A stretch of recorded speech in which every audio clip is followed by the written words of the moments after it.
So now we have this Scandinavian academic, Jorgen Randers, saying that he would like to see a climate dictatorship opposed, because then people couldn't oppose what they think is the agenda in saving the world from runaway climate change.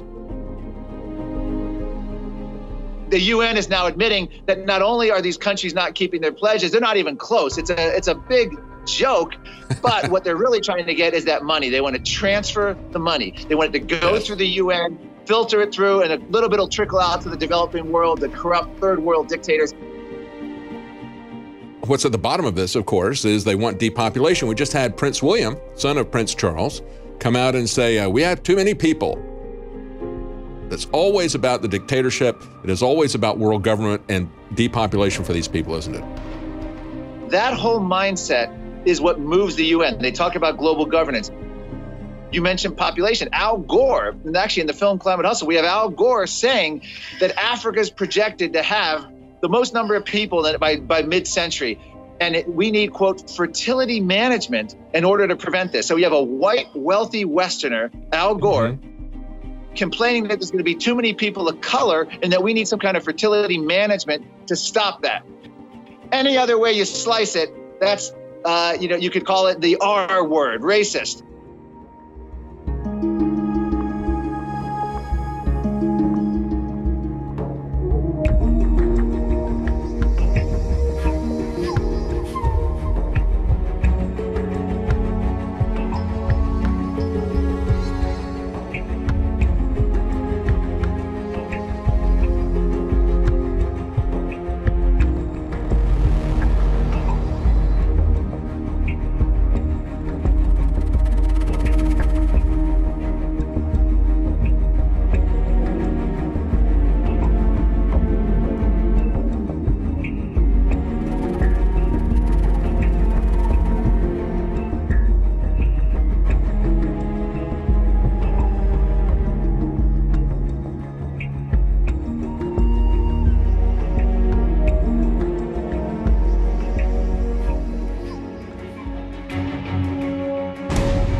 The Rockefellers and their fellow oligarchs had for generations felt themselves to be stewards of the planet, protecting it from the rising tide of the genetically inferior. They were not about to give up that quest. They would simply have to package it under a different name. To understand how this came about, we have to examine the history of the emergence of the environmental movement. In the post-war period, the desire to control the population put on a new mask, protecting the world from resource depletion, pollution, and ecological catastrophe. And, as always, the Rockefeller family was there to provide the funding and organizational support to steer this burgeoning movement toward their own ends. Joining the Rockefellers in shaping the international environmental movement were their fellow oligarchs across the Atlantic, including the British royals behind BP and the Dutch royals behind Royal Dutch Shell. And facilitating the transition from eugenics to population control to environmentalism was Julian Huxley. He was a committed eugenicist, chairing the British Eugenics Society from 1959 to 1962. The founding director of the United Nations Educational, Scientific and Cultural Organization, UNESCO, Huxley wrote in the agency's founding document about the need to find ways to make the cause of eugenics politically viable once again.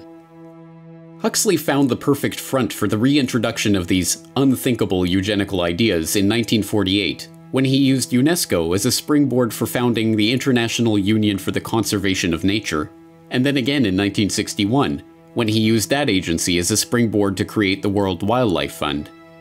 Joining Huxley as co-founders of the fund were not only Prince Bernhard of the Netherlands, founder of the Bilderberg Group and former employee of the IG Farben conglomerate, and Prince Philip of England, but Godfrey A. Rockefeller of the Rockefeller dynasty. Together, they pledged to harness public opinion and educate the world about the necessity for conservation. Years of education about the strain that the growing human population put on the resources of the Earth paid for by the very oligarchs who had just spent the past century monopolizing one of the world's key resources.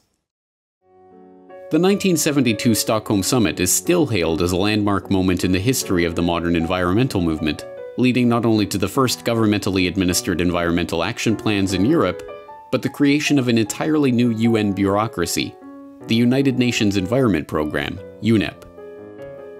Naturally, the UN appointed Maurice Strong as UNEP's first director, a Rockefeller-connected millionaire from the Alberta oil patch, who divided his time between environmental campaigning and running major oil companies.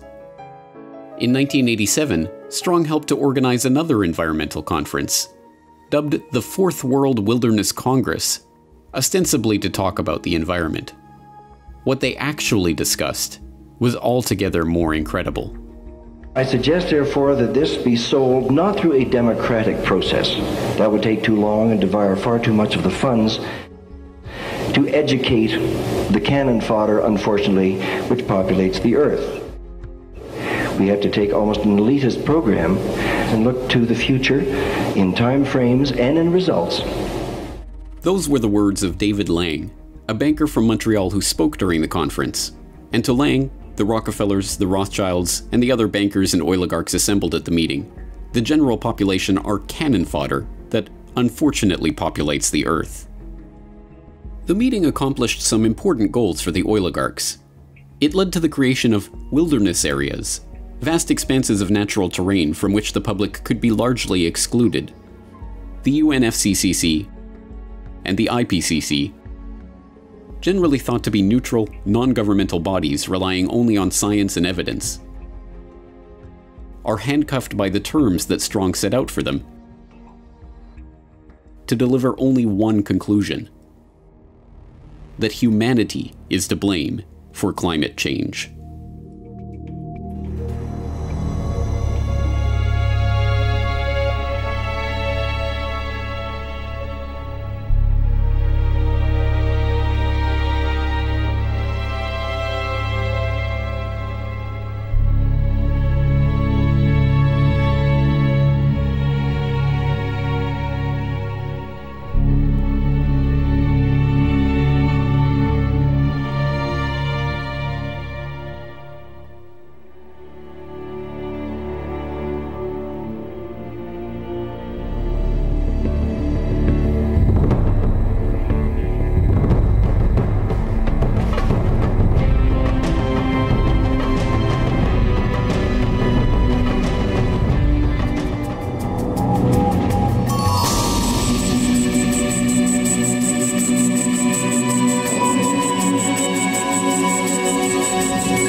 think we'll also have a geopolitical event of some kind.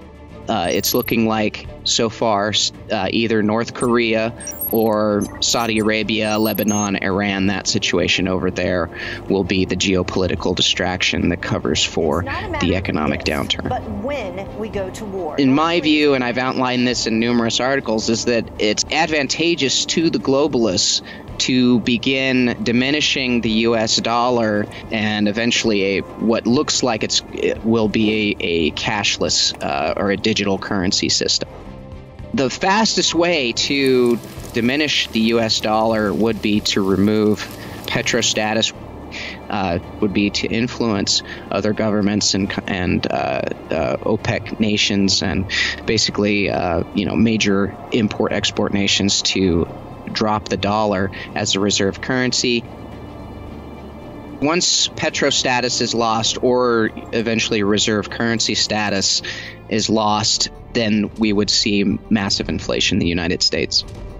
Well, I think there's a massive political and economic shift planned for Saudi Arabia, and part of this plan was put together by Prince Mohammed Salman, who is basically the most powerful member of the royal family.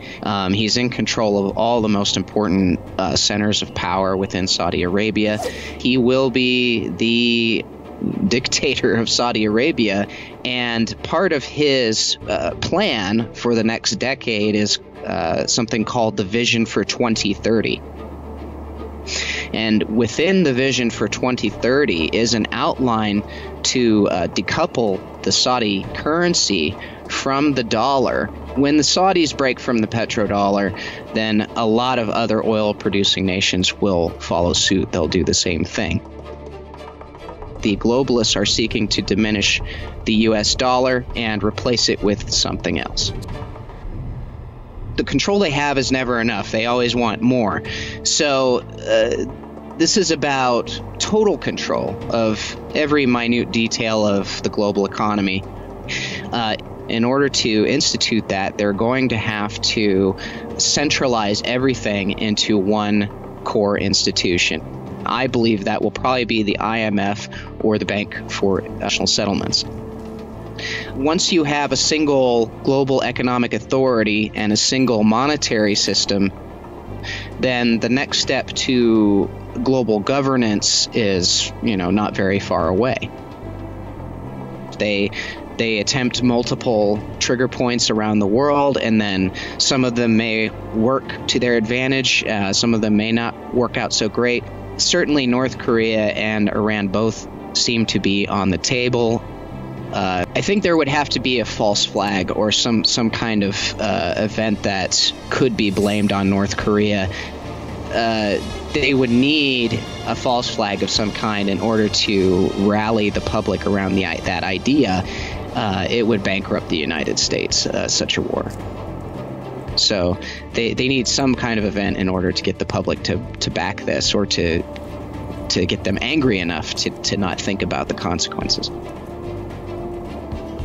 The amount of war rhetoric and war drums involved with Iran and Hezbollah in Lebanon is increasing drastically.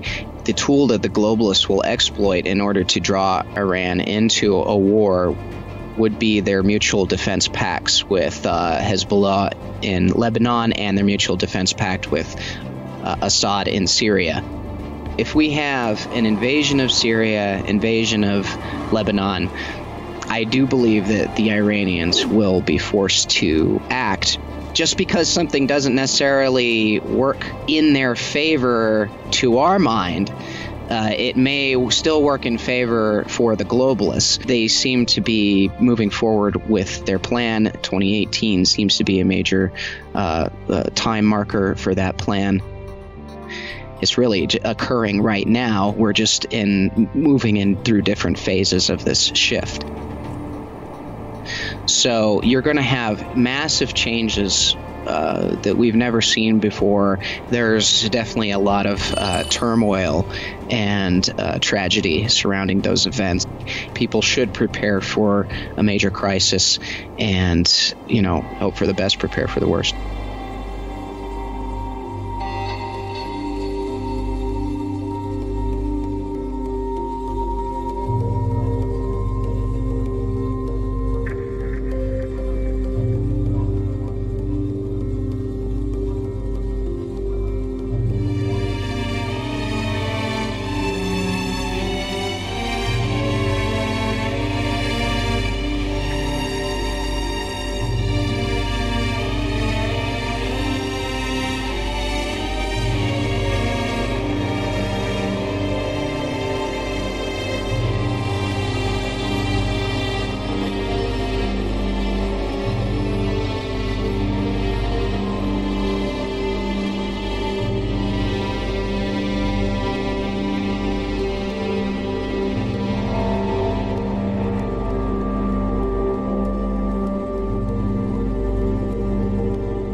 sehen, dass seit mehreren Jahren Saudi-Arabien ganz zielstrebig von Washington aufgerüstet wird mit Waffenverträgen, die sehr lukrativ sind für die USA, als Gegner des Iran.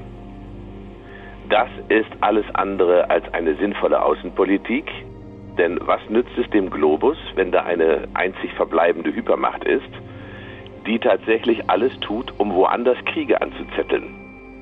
Man schafft einfach ganz bewusst ein Gebiet des Chaos. Mit diesem Chaos kann man alles machen. Menschen massenhaft an Hunger sterben lassen, andere massenhaft unterdrücken und töten. Insgesamt einen ganzen Staat so durcheinander bringen, dass er auf Jahrzehnte nicht mehr regierbar ist. Das ist ja das Ziel eigentlich vieler solcher Operationen. Die USA sind ja keine Ordnungsmacht mehr, sondern sie sind eine Macht des internationalen Chaos, des internationalen Untergangs, des internationalen Rechtsbruchs. Und das haben wir in Jemen, wo Millionen Menschen hungern. Und man hat so das Gefühl, wenn irgendwo was schief geht, dann ist der Iran schuld. Wir haben das anti-iranischste Kabinett in der amerikanischen Geschichte. Wir sehen viele, viele Bewegungen, die alle darauf hinauslaufen, dass man ja doch den Iran angreifen könnte. Davon träumt die amerikanische Rüstungsindustrie, davon träumt die Finanzmafia, die gerne den Iran finanziell auseinandernehmen würde. Da sind sich alle ziemlich einig, der Iran ist zu unabhängig. Der steckt nicht in unserer Westentasche, wie so freudige Länder wie Deutschland oder Frankreich oder England. Und nun sagt man sich einfach, oh, wenn wir jetzt Saudi-Arabien ein bisschen in einen Krieg mit Iran verwickeln, dann können wir, wenn alles gut geht, am Ende beide Länder übernehmen. Das wäre doch toll. Und dann hätten die Völker dort überhaupt nichts mehr zu sagen. Und die machen dann also Partnerschaft mit einem neuen iranischen Regime und einem neuen saudischen Regime, taufen das Ganze in Demokratie um. Das sind dann so die Sprachregelungen. Und dafür wird Saudi-Arabien benutzt, andere Staaten werden da reingeschoben und Washington regiert die ganze Kiste mit Waffenlieferungen und mit politischem Druck und mit persönlicher Bedrohung. Noch immer hat das Finanzkartell zu Kriegen gegriffen, um die Völker davon abzulenken, dass unser Finanz- und Geldsystem ein riesiges Stück Korruption ist und nichts anderes. Darum geht es tatsächlich. Denn ich sage es gerne nochmal, obwohl es schrecklich ist, das Finanzsystem ist überdreht. Es droht zu platzen. Und Washington bemüht sich, das alles anzufeuern, obwohl weder in den USA noch in der ganzen Welt irgendwer Lust hat auf einen großen Krieg, außer ein paar ganz raffgierigen Konzernkartellbonzen. Wir sehen auch eine Allianz diesbezüglich zwischen Saudi-Arabien und Israel. Wie erklären Sie das? Jetzt könnte man sich hinstellen und könnte lächeln und sagen, wunderschön, dass endlich mal eine gute Freundschaft zwischen Arabern und Juden sich da herausbildet und dann könnte ja diese Region in einen wunderbaren sonnigen Frieden einmünden. Das Problem ist aber leider, dass diese beiden Kräfte sich ja nicht im Positiven und für gute Ziele und für menschliche Ziele miteinander verständigt haben, sondern wie zwei Bankräuber haben sie sich entschlossen, gemeinsam die Region zu terrorisieren. Und das kann man nur erklären mit der ungeheuerlichen Korruption im saudischen System. Je eher diese unsägliche Allianz zu Ende geht, desto besser für alle Menschen in der Region. Was da passiert, ist, dass die Völker merken, dass eine Ordnungskraft im Nahen und Mittleren Osten der Iran ist und nicht Saudi-Arabien. Seit Jahr und Tag beobachte ich die iranische Politik. Seit Jahrhunderten hat der Iran niemanden angegriffen. An allen Ecken und Enden zündeln unsere amerikanischen Freunde herum. Ob das nun in Afrika ist, ob das im Nahen und Mittleren Osten ist, ob das in Fernost ist. Europa begreift nicht, dass das Zündeln Europa hineinziehen könnte in diesen Morast, der da im Nahen und Mittleren Osten ohne Not angerichtet wird.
living together means rights, the same rights for all parties.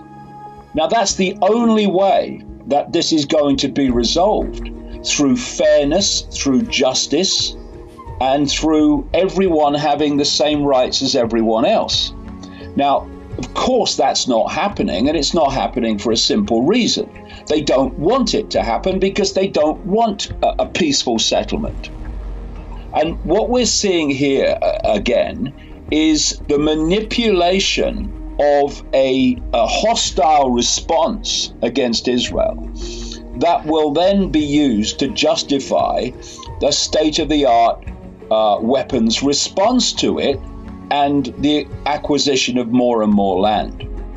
The ultra-Zionist inner core that runs Israel and answers to the Rothschilds own Donald Trump.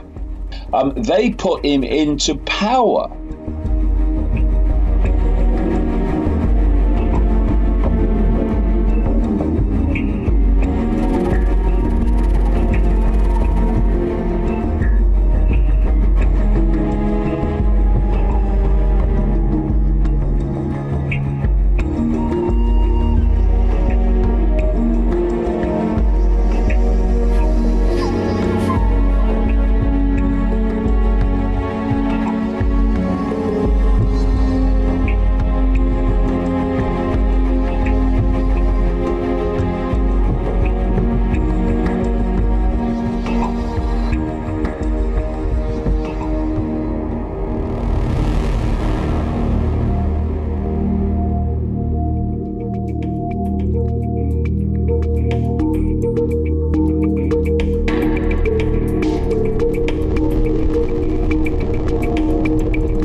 Unfortunately, I think one of the objects of this entire campaign to talk about Russian influence in both the US and in Europe is about that very strategic goal of making sure that Moscow and Europe do not have good relationships.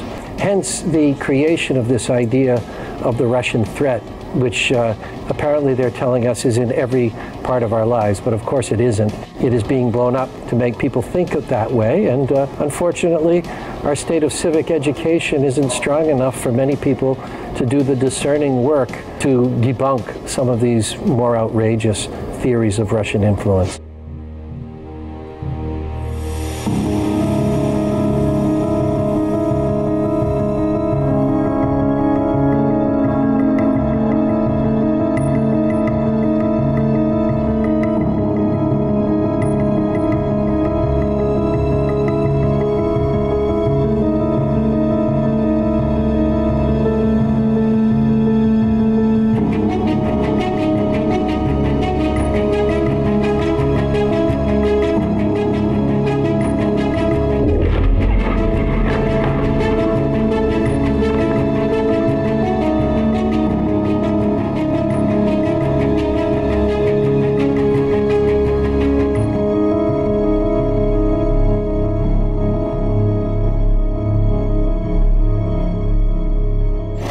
We think of the web as an indispensable tool that delivers the world to our doorstep. But it's also a wide-open conduit for attack. We've learned to live with cybercrime, identity theft, credit card fraud, hacking, and stealing personal information. But now there's a threat that's much more frightening and destructive. You can get into a network which has control of some physical thing. Think about a pipeline, for example. You get into that network which controls the pipeline, and you can cause the pipeline to explode, just as though it were attacked by a kinetic weapon. Physical weapons may be impotent against a cyber attack because digital weapons can be anonymous and instantaneous.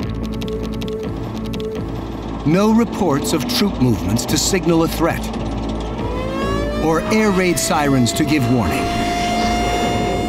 Just a sudden, out-of-the-blue digital takedown of dams, power plants, factories, air traffic control, the financial system, and more. Instead of bullets and bombs, you use bits and bytes. We are in a digital arms race against nations, hackers, and terrorists. In the United States, the Command Center for Cyber Operations is here at the National Security Agency in Fort Meade, Maryland. The digital revolution and the internet gave the NSA new powers. Then came 9/11. And President George W. Bush ordered the NSA to begin planning in earnest for offensive cyber war. Eventually, to meet that need, the military created a new strategic unit, a partner to the NSA called Cyber Command. Its mission, to go beyond espionage using computers as weapons. By 2010, Cyber Command was ready for action.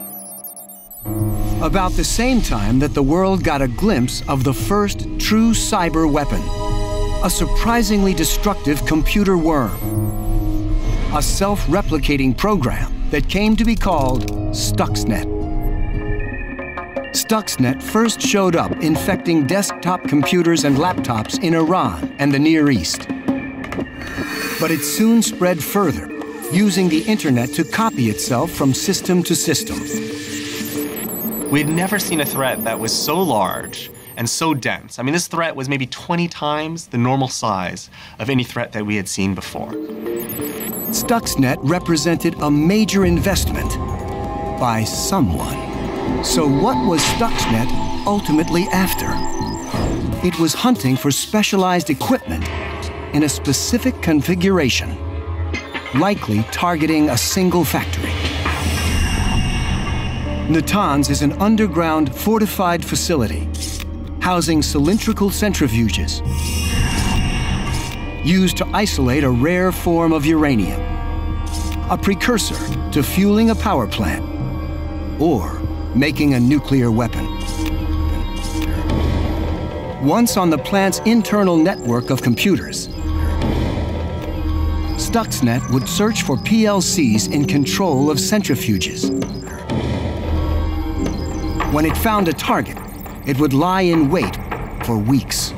But then Stuxnet would begin tampering with the centrifuges, causing them to gradually speed up and slow down, operating out of safe limits until they broke. It's almost impossible to know for sure who launched it. But its complexity was a big clue. If you think about who would have the capabilities to launch such an attack with that sophistication, completely unprecedented, you would certainly think about the United States in the first place.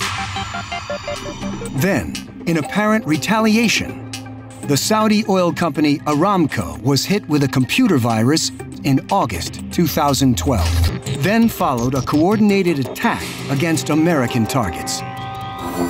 Attack and counterattack. But that's not the end of the story. In fact, it may be just the beginning. Using only a computer, a terrorist, or a nation can attack critical infrastructure, like the power grid. And according to a government study, a coordinated attack on fewer than a dozen power stations could cause a massive outage. The drive to put everything online has created a hole in our defenses that no one seems able to plug. I think it's highly likely that any war that began as a cyber war would ultimately end up being a conventional war with bombers and missiles. Unless we find a way to counter these threats, there is a very real danger that we will turn the internet into a dangerous battlefield.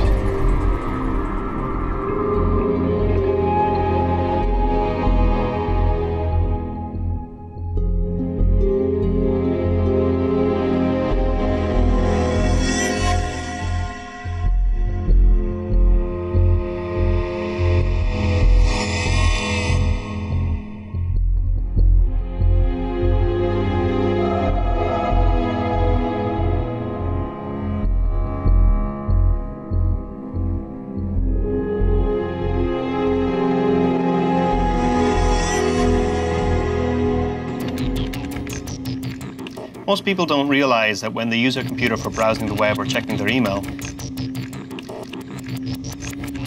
that there's a lot more going on in the background, lots of hidden programs. For the most part, they're never seen.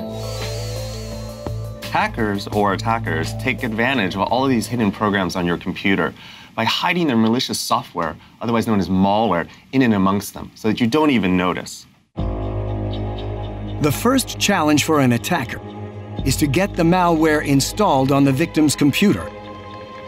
A common ploy is to trick users into doing it themselves. One way hackers are able to do this is by simply sending you an email with a legitimate document inside. Even though the document doesn't look suspicious, it actually contains malicious computer code. But what the victim doesn't realize is that clicking on it also invisibly installs malware onto the computer. Stealthy programs like this allow for a shocking behind-the-lines invasion, where the attacker can spy or disrupt at will. I can even take screenshots of his computer and watch all of his keystrokes via something called a keylogger. He's logging into his email right now, and I can actually get his username and his password. Not only that, but we can also get video by turning on the webcam, and I can actually see what my victim looks like, all without him knowing. Now there are embedded computers all around us, from power stations to pacemakers. Even in your car. Yoshi Kono is a security researcher who has an uncanny ability to find frightening vulnerabilities in everyday technology. Modern automobiles have 10, sometimes up to 100 different computers inside them. Essentially, we wanted to know what might an unauthorized party be able to do with an automobile straight off the lot. He and his graduate students demonstrated how a hacker could seize control of a car. The model they chose had a built-in emergency communication system that works like a cell phone. They used that system to call the car and remotely force malware into its embedded computers, giving them control over electrical and mechanical systems. In some cars, the steering, airbags, and accelerator are hackable. Even the brakes. Yeah, that worked. And as more cars become connected to the internet, the opportunities for attack will increase. So far, many car makers have not made defense against cyber weapons a top priority. We have computers in medical devices, we have computers in automobiles, we have computers in airplanes, and we actually have computers in our homes. Home automation systems are becoming increasingly popular. These are systems that wirelessly link common appliances like light switches, furnaces, and door alarms to the internet for remote control. But not enough people are stepping back and asking, how might I also abuse it? The Seattle coffee shop, the kind of place where people like to hang out because it offers free Wi-Fi. This is an ideal public spot to demonstrate how an attacker could gain control of a complete stranger's home. They've set up a wireless hotspot that masquerades as the coffee shop's own Wi-Fi. The victim connects to the evil twin. The attackers can now spy on everything flowing to and from the victim's laptop. They're able to see his private login information. The next phase gives the location of the house. With a few keystrokes from their car, they unlock the doors and stroll right in. In the Internet of Everything, every new device connected to the web brings both promise and peril. The trick is to find the right balance between convenience and security.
this object is simply a piece of another solar system. We think this object, 2017 U1, is very long, perhaps 400 meters or so long, and very narrow, skinny. That's a very unusual shape. We don't see that in our solar system. None of the asteroids in our solar system look like that. So it's very puzzling how it could have obtained this shape. We will be detecting more of these in the future.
A mí se me ha ido la cobertura. Eso es un ovni.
Fleet of them. Look on the ASA.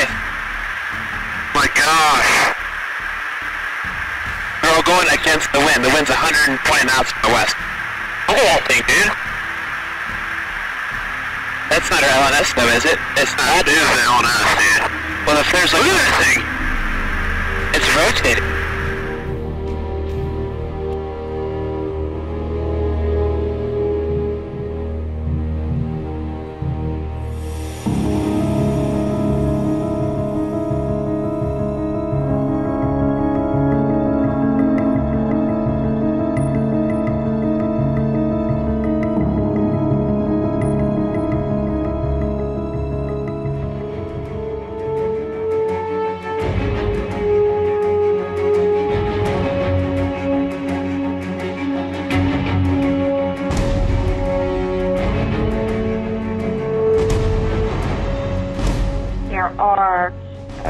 Thousands and thousands of other life forms within the Earth plane, you know, visiting the Earth for sure, coming and going, but also some of them are here as well. And also pointing to the fact that there are many other planets inhabited with different types of life forms.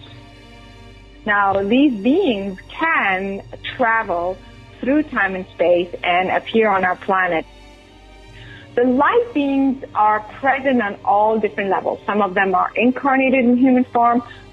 Some are working interdimensionally, like I said, with those Sirius beings, the Arcturians, angelic beings, and bigger and higher types of consciousness, like I was saying. So they're working on different levels and layers, but in a different way. This means that they're working in the background, and that's the reason why you're not observing, this kind of big surges of whatever, goodness or healing or something. Because the Earth has been based on the negative energies for so long. That has been the dominant consciousness on the planet. But the other beings are kind of doing their work more quietly. The light energy is already replacing it, is already kind of infiltrating where it needs to be and replacing it in this organic matter. What you are observing now is this exaggerated, it's kind of like this momentum that's built up for thousands of years that is now kind of about to just explode. Because the dark energy is based on separation and self-destructive behavior, eventually it self-destructs. So that's what you're observing right now, but this didn't happen yesterday. Because that negative energy has been around for the last 250,000 years, well, guess what? The human species has been it's kind of like from generation to generation, the more you are, let's say, absorbing those lower vibrations, and then you create another generation of those vibrations, and another generation. So now, the humanity that is on the Earth, in fact, 2/3 of the humanity that's on the Earth is no longer that it's supposed to be. Because it's almost like it got so ingrained, its DNA is completely changed. I mean, the DNA contains information, and so it's basically holding the information of self-destructive behavior. And so, when you do that for, generation after generation over thousands of years, you end up with a species that is self-destructive, period. If you understand how energy works, how consciousness works, your life will change. When you come in contact with higher vibrational energy, with a positive energy, your DNA actually changes and shifts up. When you increase the conductivity, meaning you're raising its vibration, then the DNA starts to self-repair on its own. So those very light beings, they are really working on a much larger, kind of the much bigger picture, how to move not just humanity, but the whole planetary system, the whole galaxy forward in evolution. They're not kind of involved in the day-to-day, like, okay, how to resolve the U.S. elections or something, you know what I mean? Like, it's a much bigger scale. They're moving the entire planetary consciousness towards like the next 1,000 year at a time. Imagine you are you're running a marathon. You can't see the finish line. You can't see how the story ends. Where you are right now, you're exhausted, you're discouraged, so you are thinking, I will never make it, and all around me feels horrible. That's where we are. That's where you are, and that's what you're feeling. But the finish line is there. Whether you can see it or not is a different story. It's about unconditional love. It's about truth. These are the principles that they operate on. It's about universal laws. The vibration of unconditional love, of positive vibration, is always going to win.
Normopathie, der Begriff meint, dass das Pathische, das Kranke, das Gestörte dann nicht mehr als krank, als pathologisch erkannt wird, wenn die Mehrheit einer Bevölkerung in einer bestimmten Richtung denkt und handelt.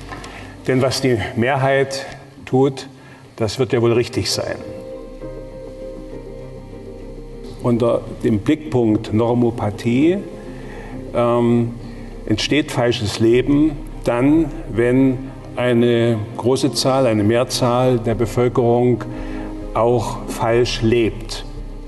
Dann muss man sich fragen, wie entwickelt sich eine Normopathie, also eine gesellschaftliche Fehlentwicklung, die von der Mehrheit getragen wird. Wenn ich die gegenwärtige Demokratie auch als eine normopathische Gesellschaft beschreibe und begreife, dann ist es ganz wichtig, dass man die großen Werte einer demokratischen Gesellschaft, also Demokratie an sich, aber auch Freiheit und Liberalität, nicht nur als äußere Werte begreift, sondern eben auch als innerseelische Fähigkeiten und Möglichkeiten, die natürlich eingeengt sind, wenn wir Selbststörungen haben, wenn wir in der Folge der aufgezählten Selbststörungen eben nicht zum demokratischen, zum freiheitlichen und liberalen Verhalten innerseelisch in der Lage sind. Was meint das? Innerseelische Demokratisierung wäre eine Bereitschaft, eine Fähigkeit des Menschen, dass er auch seine eigenen seelischen Minderheiten, also seine Ängste, seine Fehler, seine Schwächen, all das, was ihm unangenehm ist, was man am liebsten nicht wahrhaben möchte, was man verleugnet und verdrängt, dass er die wahrnimmt als Teile seiner Selbststörungen. Denn das ist die Voraussetzung, dass man nicht mehr andere damit belasten muss, dass man das nicht projizieren muss. Menschen, die das eigene Böse, Schlechte, Falsche, Schwache nicht bei sich sehen wollen und können, müssen es bei anderen denunzieren und bekämpfen. Und damit beweisen sie im Grunde genommen, dass sie zu einer inneren Demokratie nicht in der Lage sind. Das heißt, es gibt eine systematische Einengung unserer Orientierung, unserer Information, und das hat etwas damit zu tun, dass im Grunde genommen die Krise unseres falschen Lebens, die Krise unserer Normopathie nicht erfasst werden soll, denn die wird an diesen Symptomen deutlich. Ich unterscheide das Selbst von dem, was andere oder was wir in anderem Zusammenhang das Ich nennen. Das Ich ist etwas, was wir Menschen machen können, was wir lernen können, was wir uns erwerben können. Das Selbst kann nicht gemacht werden, das ist. Es kann nur gestört oder entfaltet werden. Und das Besondere daran ist, dass die Folgen von Selbststörungen, Behinderung der Selbstentwicklungen durch Ich-Leistungen kompensiert, verdeckt werden können. So erklärt sich etwas, dass Menschen mit großartigen Ich-Leistungen, die damit mächtig, berühmt, reich werden können, dass die eigentlich schwerste Selbststörungen haben, die aber nicht erkannt werden, weil sie durch sekundäre Ich-Leistungen kompensiert werden. Man kann großartige Leistungen, eben dann auch Ich-Leistungen vollbringen, wird aber nie die Ruhe, die Befriedigung erfahren, die durch wirklich vermittelte Liebe wäre. Liebe ist die Fähigkeit, dafür zu sorgen, dass es dem anderen gut geht. Deshalb wird jede narzisstische Anstrengung, beweisen zu wollen, dass man wer ist, immer in die Sucht enden, immer unendlich bleiben und unzufrieden lassen, weil es keine natürliche Befriedigung gibt. Und wo bin ich? Sozusagen narzisstisch, gierig, konsumsüchtig und betreibe diese narzisstische Gesellschaft mit. Erst wenn ich Antworten geben kann, wo das bei mir sitzt, wie ich damit umgehe und wie ich es zu regulieren lerne, dann gibt es eine Chance, dass ich wenigstens sozusagen selbst zu einem Stück ehrlicherem Leben finde. Und ja, wenn es viele tun, dann hätten wir schon viel gewonnen.